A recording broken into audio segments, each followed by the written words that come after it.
ইসলাম শুধু একটি ধর্ম নয়, এটি একটি পূর্ণাঙ্গ জীবন ব্যবস্থা। বিসমিল্লাহির রহমানির রহিম।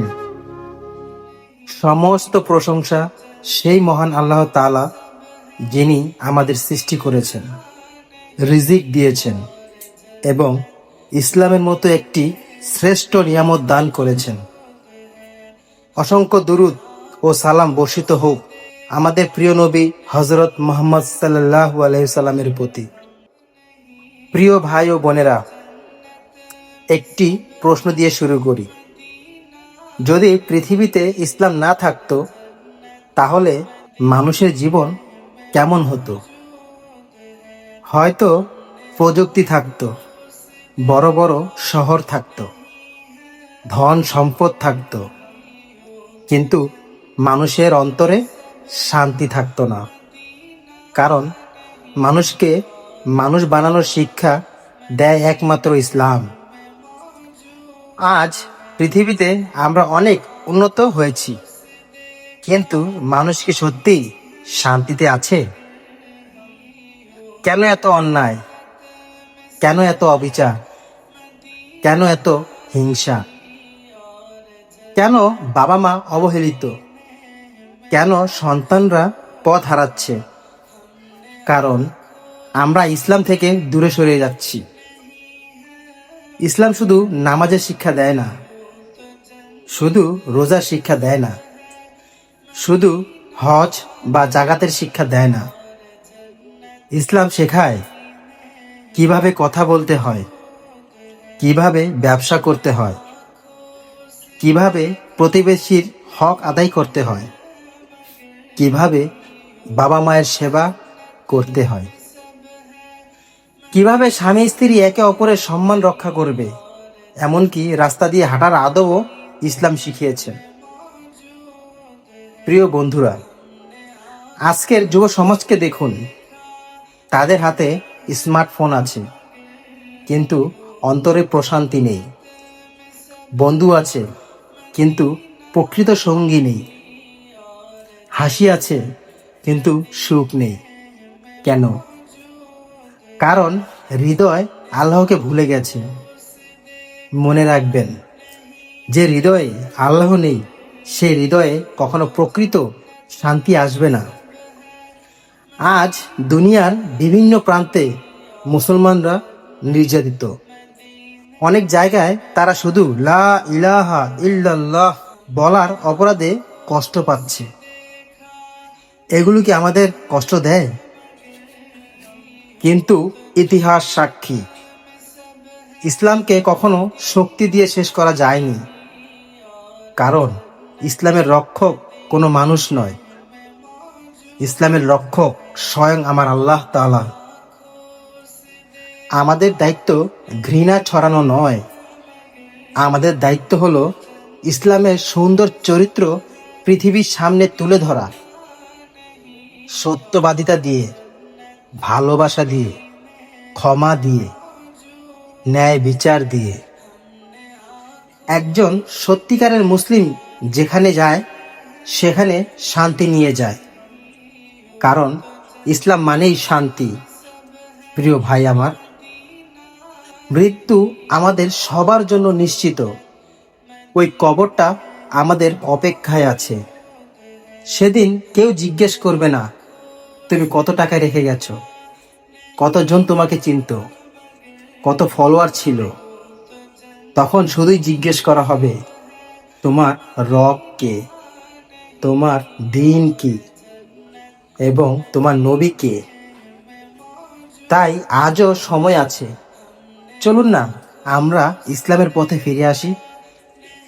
নিজের আমল করি, পরিবারকে আমল শেখাই, সন্তানদের কোরআনের আলোয় বড় করি।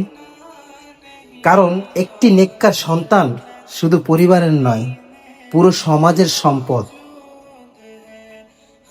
প্রিয় বন্ধুরা আমার, শেষে শুধু একটা কথাই বলবো, যদি দুনিয়ায় সম্মান চাও, ইসলামকে আঁকড়ে ধরো। যদি আখিরাতে মুক্তি চাও, ইসলামকে আঁকড়ে ধরো। যদি অন্তরে শান্তি চাও, ইসলামকে আঁকড়ে ধরো। মহান আল্লাহ তাআলা আমাদের সবাইকে কোরআন ও সুন্নাহ অনুযায়ী জীবন পরিচালনা করার তৌফিক দান করুন, ঈমানের সাথে মৃত্যু নসিব করুন এবং জান্নাতুল ফেরদাউস দান করুন। আমিন ইয়া রাব্বিল আলামিন। मौजूद है, हमने आँखों से देखा नहीं है मगर हम কষ্টের পরেই সুন্দর সকাল আসে। বিসমিল্লাহির রহমানির রহিম। বন্ধুরা, জীবনে যদি কখনো খুব কষ্ট পাও তাহলে ভেঙে পড়ো না, কারণ সবচেয়ে অন্ধকার রাতের পরেই সূর্য ওঠে। আজ তুমি কাঁদছ, হয়তো কেউ তোমার কান্না দেখছে না। আজ তুমি একা, হয়তো কেউ তোমার পাশে নেই। আজ তোমাকে মানুষ অবহেলা করছে, হয়তো তোমার মূল্য কেউ বুঝছে না। কিন্তু মনে রেখো, যে গাছ ফল দেয় পাথরও তাকেই ছুঁড়ে মারা হয়। জীবনে সবাই তোমাকে বুঝবে না, সবাই তোমার পাশে থাকবে না, সবাই তোমার স্বপ্নও বিশ্বাস করবে না। আর এটাই বাস্তবতা। তাই মানুষের প্রশংসার জন্য নয়, এমন জীবন গড়ো যাতে একদিন তোমার কাজই তোমার পরিচয় হয়ে যায়। আরেকটা কথা, আজকের এই মোবাইলের যুগে অনেকেই তোমার হাসিটা দেখবে, কিন্তু তোমার চোখের জলটা কেউ দেখবে না। তাই মানুষের কাছে নয়, নিজের বিবেকের কাছে সৎ থাকো, কারণ বিবেককে হারিয়ে যে জয় আসে সেটা আসলে সবচেয়ে বড় পরাজয়। বন্ধু আমার,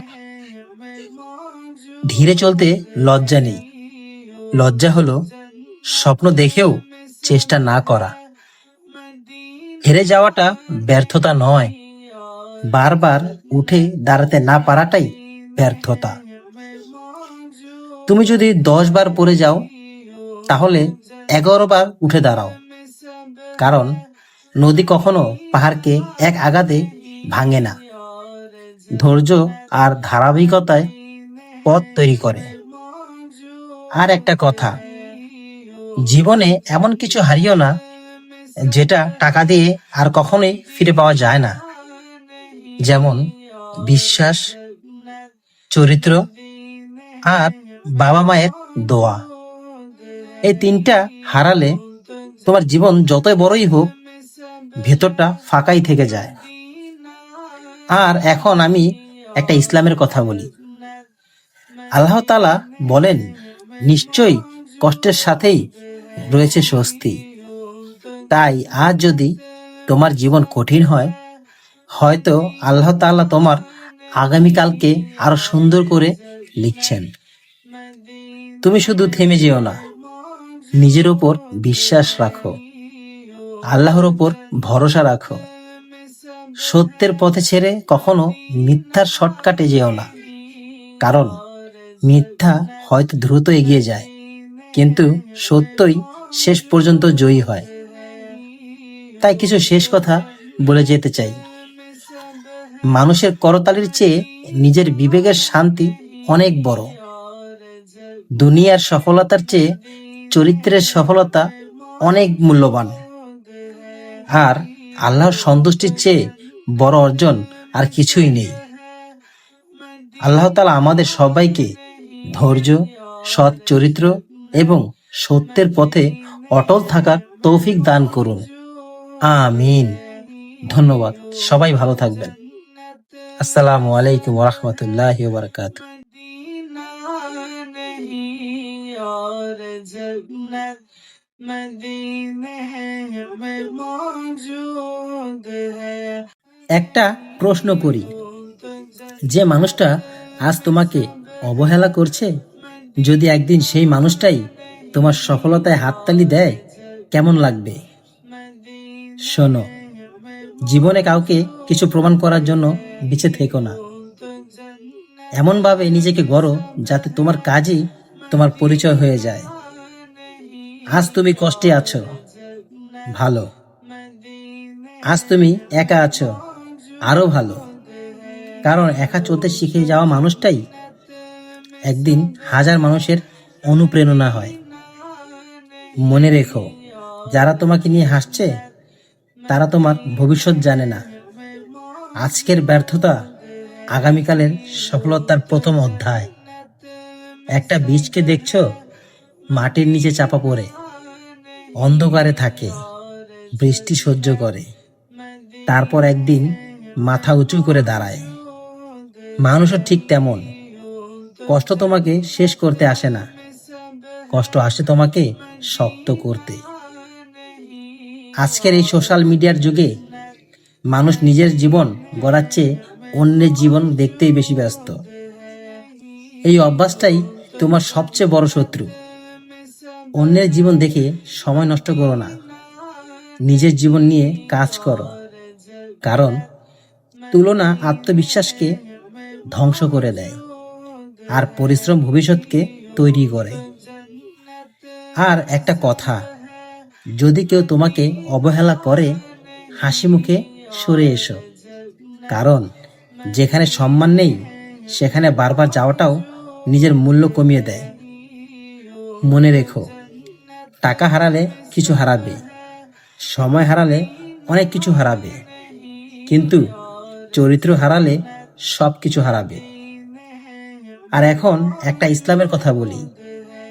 মহান আল্লাহ তাআলা বলেন, নিশ্চয়ই কষ্টের সাথেই রয়েছে স্বস্তি। তাই হতাশ হইও না। আজ হয়তো তুমি কাঁদছো, কিন্তু যদি সত্যের পথে থাকো, একদিন আল্লাহ এমন দরজা খুলে দেবেন যেটা তুমি কল্পনাও করনি।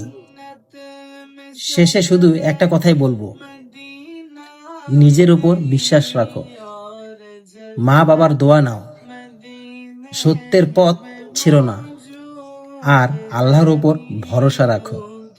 দেখবে একদিন তোমার গল্পটাই অন্যদের অনুপ্রেরণা হয়ে যাবে, ইনশাআল্লাহ।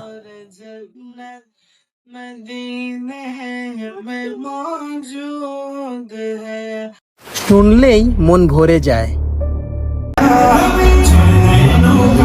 আমি যাব মদিনা, ও তুই ছেড়ে দে নৌকায়, আমি যাব মদিনা, ও তুই ছেড়ে দে নৌকায়, আমি যাব মদিনা।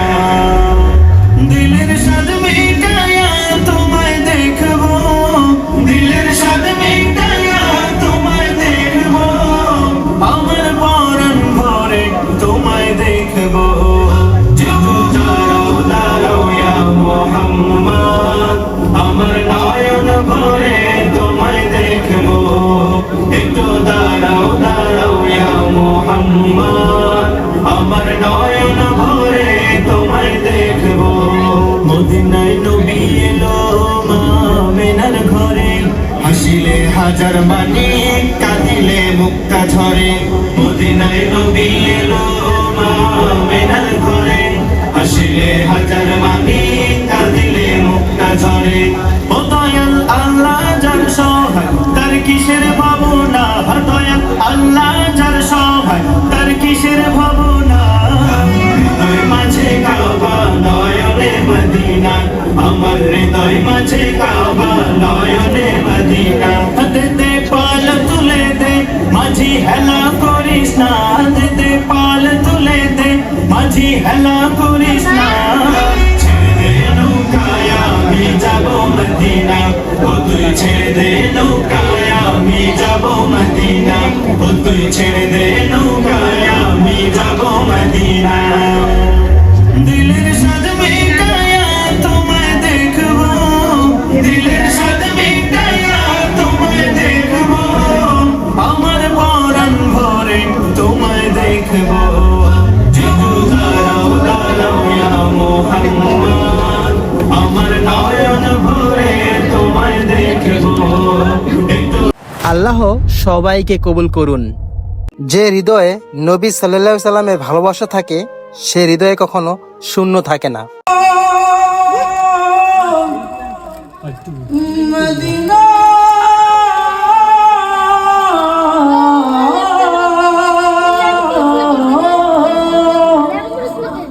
আমি আল্লাহ মাবুদের নামে ভাসাইলাম সফিনা,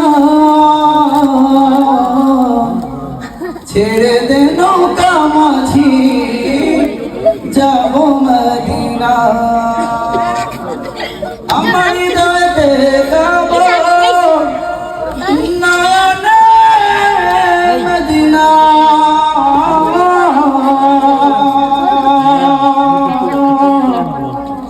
ছেড়ে দে নৌকা মাঝি যাব মদিনা। দে পাল তুলে দে মাঝি হেলা করিস না। বলতে পারবেন? তারপরে কি একটু বলেন তো, সুন্দর করে সবাই তাল মিলা। ও তুই ছেড়ে দে নৌকায় আমি, আর একটু জোরে বলেন না, যাবো মদিনা। ও তুই ছেড়ে দে নৌকায় আমি, আর একটু জোরে। ও তুই ছেড়ে দে নৌকায় আমি, দে দে পাল তুলে দে মাঝি হেলা করিস না। দে দে পাল তুলে দে মাঝি হেলা করিস না। ছেড়ে দে নৌকায় আমি যাব মদিনা। ও তুই ছেড়ে দে নৌকায় আমি যাব মদিনা। দে দে পাল তুলে দে মাঝি হেলা করিস না। দে দে পাল তুলে দে মাঝি হেলা করিস না। ছেড়ে দে নৌকায় আমি যাব মদিনা। ও তুই ছেড়ে দে নৌকায় আমি যাব মদিনা।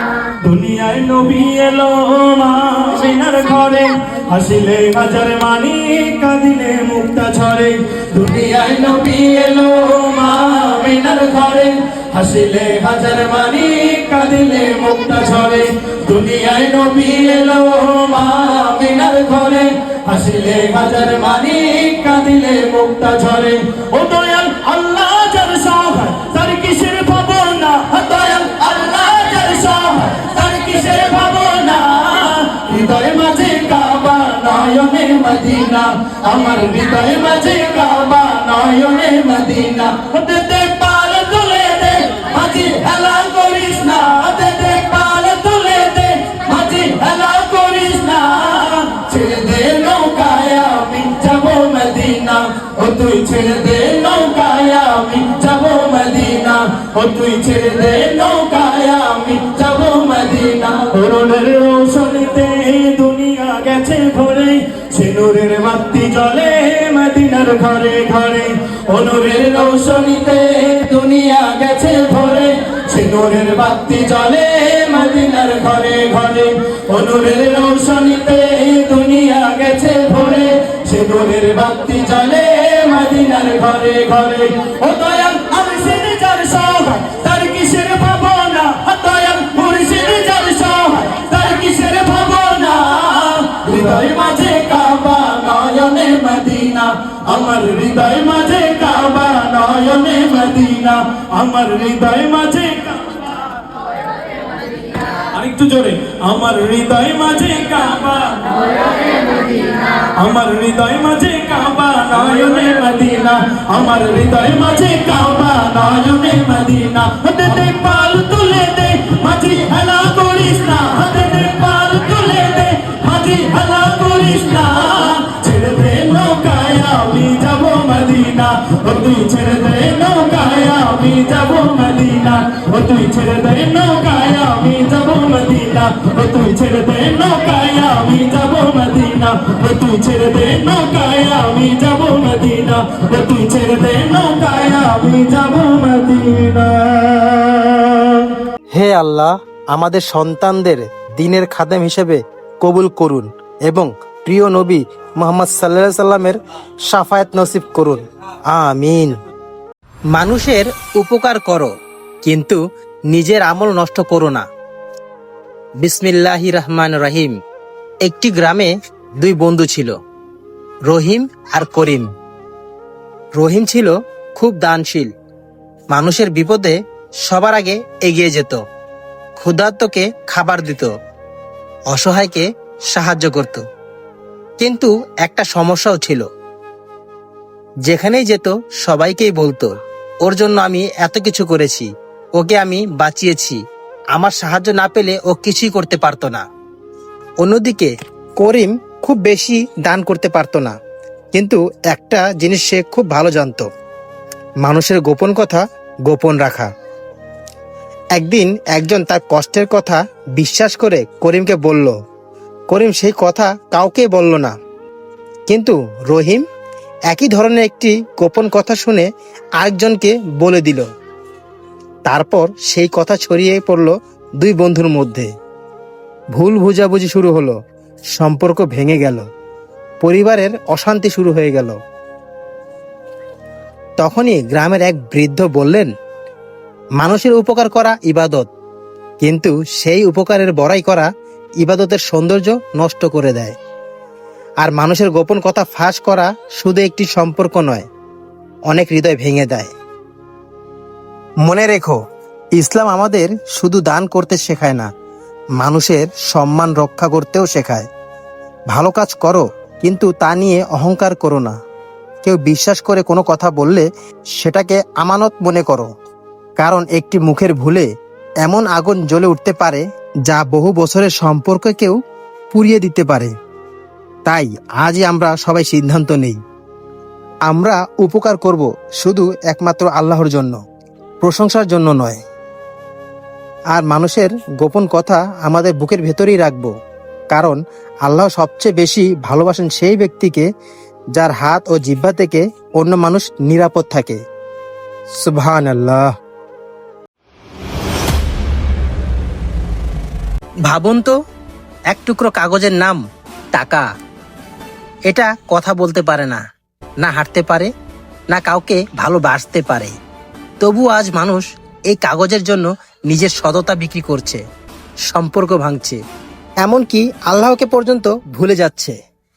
কিন্তু কখনো কি ভেবে দেখছেন, টাকার কি সত্যি কোনো শক্তি আছে? না, টাকার নিজের কোনো ক্ষমতা নেই। শক্তি দিয়েছে মানুষ, আর অনুমতি দিয়েছেন আমার আল্লাহ তাআলা। আল্লাহ চাইলে মুহূর্তের মধ্যেই কোটি টাকার মালিককেও নিঃস্ব করে দিতে পারেন, আবার এক গরিব মানুষকেও সম্মানের সর্বোচ্চ স্থানে পৌঁছে দিতে পারেন।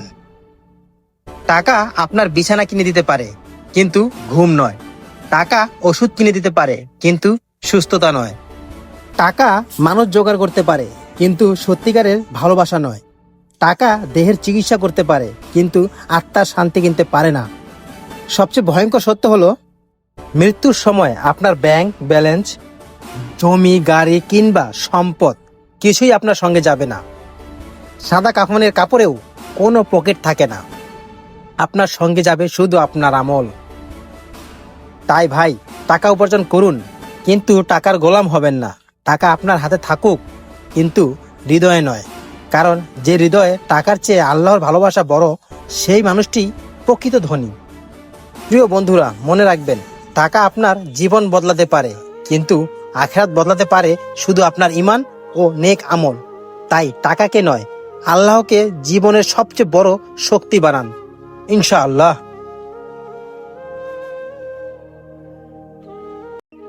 যদি আজই শেষ দিন হয়, বিসমিল্লাহির রহমানির রহিম।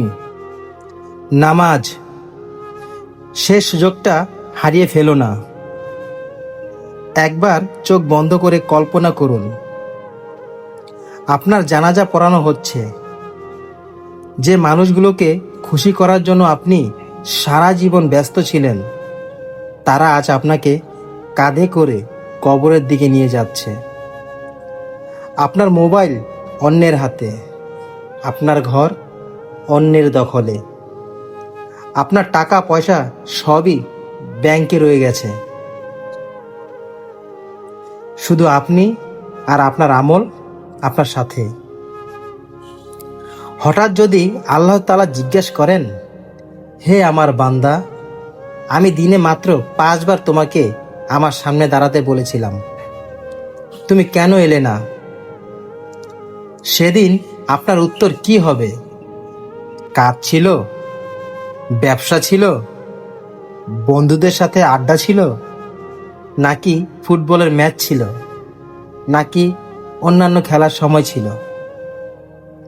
মনে রেখো বন্ধুরা, যে রব তোমাকে শূন্য থেকে সৃষ্টি করেছেন, যিনি প্রতিদিন তোমাকে রিজিক দিচ্ছেন, যিনি তোমার নিঃশ্বাস পর্যন্ত চালিয়ে রেখেছেন, সেই রব মাত্র কয়েক মিনিট চেয়েছিলেন, আর আমরা সেইটুকুও দিতে কৃপণতা করছি।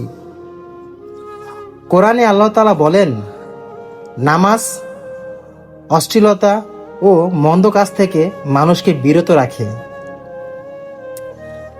নবী করিম সাল্লাল্লাহু আলাইহি সাল্লাম আমাদের শিখিয়েছেন, কিয়ামতের দিন সর্বপ্রথম যে আমলটার হিসাব নেওয়া হবে তা হলো নামাজ। যদি নামাজ ঠিক থাকে তবে অন্যান্য আমলেরও আশা থাকে, আর যদি নামাজটাই নষ্ট হয়ে যায় তবে কত বড় ক্ষতি হতে পারে একবার ভেবে দেখুন তো। বন্ধুরা আমার, শয়তান চায় না তুমি একদিনে কাফের হয়ে যাও। সে শুধু চায় আজকের নামাজটা পরে পড়বে, আগামীকাল থেকে শুরু করবে। এভাবে একদিন, এক সপ্তাহ, এক বছর, তারপর একদিন মৃত্যু দরজায় কড়া নাড়ে, কিন্তু তখন আর একটি সেজদাও বাড়ানোর সুযোগ থাকবে না।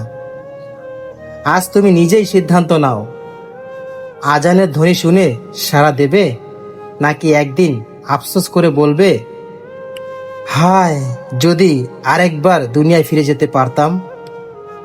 বন্ধুরা আমার, মানুষের সামনে বড় হওয়ার আগে আল্লাহর সামনে দাঁড়াতে শেখো, কারণ দুনিয়ার সব দরজা একদিন বন্ধ হয়ে যাবে, কিন্তু আজও তওবার দরজা খোলা আছে। আজও নামাজ শুরু করার সুযোগ আছে। হয়তো একটি সেজদাই হবে তোমার জান্নাতের কারণ। আল্লাহ তাআলা আমাদের সবাইকে 5 ওয়াক্ত নামাজের হেফাজত করার তৌফিক দান করুন, আমিন। তাই বন্ধুরা, আজই নামাজে ফিরে আসুন।